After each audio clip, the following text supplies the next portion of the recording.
Good afternoon, everybody. Uneducated Economist here. So, probably not going to make a real long video here today. I just wanted to kind of comment a little bit about the lumber prices because they are screaming ever higher. I thought once it hit 1,000 per thousand that we might see a bit of a pullback, drop down a few hundred per thousand, come back into some sane numbers. But no, it's going insane. And right now, I think the lumber prices, I think before I started the video, were somewhere around 1,020 per thousand, which is just off the charts expensive. Talking to some of the vendors today, saying, hey, what's going on? What are you hearing? Are you finding any disruptions in the supply chain? What do I have to be worried about as far as quoting out to make sure that I can supply my customers with the materials that they need in order to do their projects?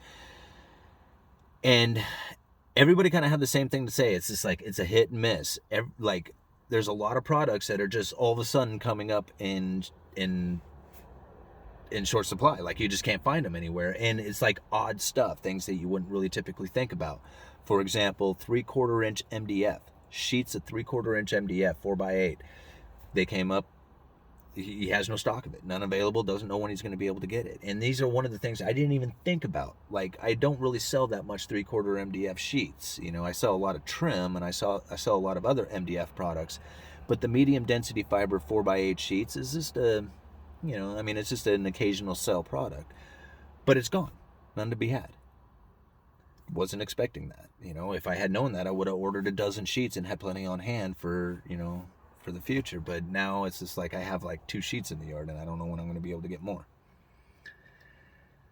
The other product, treated. This was one of them that I had a big issue with last year because there was so many projects that people wanted to do that they needed pressure treated for that we just could not supply them for. Mainly it was for a lot of decks and a lot of fences. But the 4x4 treated post, couldn't find them. Treated deck boards were gone for months. It was just like almost impossible to get any kind of supply of anything that was pressure treated. And so I talked to the supplier. I said, hey, we're coming into the building season again here, and I'd imagine that we're going to be having a lot of deck packages. Tell me what the supply industry is going to be looking like as far as lumber, because it's really expensive and people are talking about shortages. And he said, yeah, we're probably going to experience some more shortages come this year as well. And I thought, man, again? And he said, yeah, and the prices are probably going to be continuing to tick up, which is already expensive. I mean, we came out of an expensive year and we're going into an ever increasingly more expensive year. So I said, okay, well, what is it that's going on with the treated, and he says, basically it's just the supply of it. Supply of the, because the treated boards that we carry are a higher grade. We carry an all fir product as opposed to a hemlock fir mix. So the treated boards that we get are a premium grade. He said that we may have to step it down to the hem fir grade, or may have to deal without.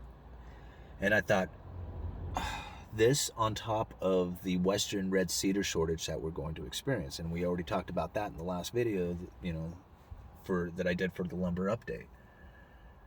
So we got cedar, western red cedar, coming in short supply, and it turns out that the treated material is also going to come in short supply, which does not leave a whole lot of decking material out there for people to build their decks with.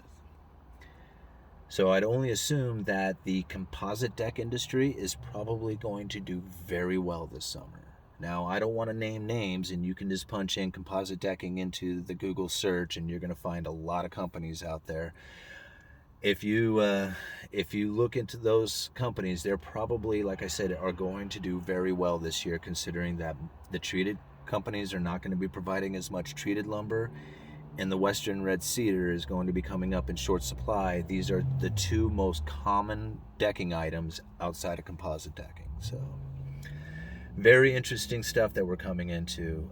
One of the articles I'm going to leave down in the description for you guys is a CNBC article talking about how there's a idea of this 35% increase in lumber prices from here.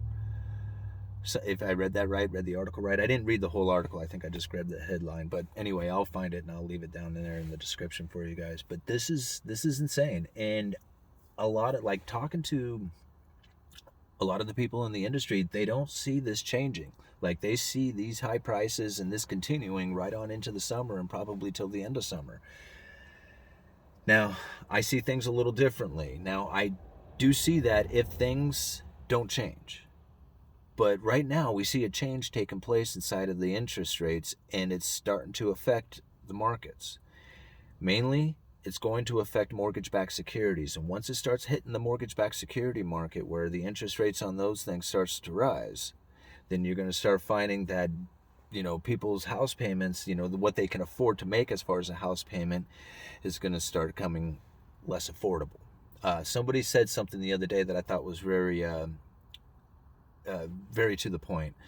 How do they say it? People don't buy real estate; they buy payments, and that's really makes a lot of sense when interest rates are really low. But I said it before. I said if you follow the 10-year, that's going to be the teller of all interest rates. And the 10-year has been rising for the last 6 months, and it's really starting to affect the mortgages now. And I'll leave a link down in the description for where is it? Daily Mortgage News, I think is the name of the website. And the title of that article is Worst February for Interest Rates in a Long Time, something like that. So you can already see inside of the mortgage news, they are starting to feel that these interest rates are going to start rising, and there's no, if you look at it, there really doesn't seem to be anything that's going to change the direction of that 10-year treasury. It just seems like the yields on them are just going to continue to go upward. Now, of course, that could change at any given time. And, just like anything else, once you have this cycle of movement, once it reaches kind of like a new all-time high, or things just start to feel like they are getting overbought or oversold, then you get the reversal. And so, yeah, I would only assume that, the 10-year is gearing up for a time where it would start to see a reversal in its direction, just because it's been moving upward for the last 6 months. But we don't know.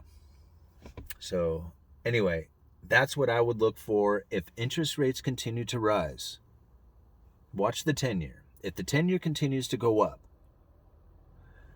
and it starts hitting the mortgage market, then I would think the lumber prices would change. Once the fever is over for the buy on, right now there's so much demand going on because people are trying to build houses as fast as they can because they sell for so much. But once they start getting burned on their houses, like they're trying to sell a very expensively built home,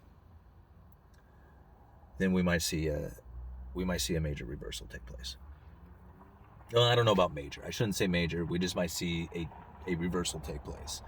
Because once just like anything, once the mortgage market churns, and you start seeing those interest rates ticking up and the payments become less affordable for the people, the prices have to come down to meet the buyer's capability.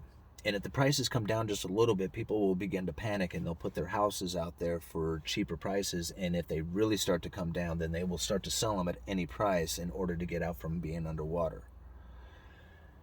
Where the house is more than what they're worth, or what they're paying for it is more than what they could sell it for. And once that happens, people will get out, like I said, for almost any cost, just to keep from losing any more money.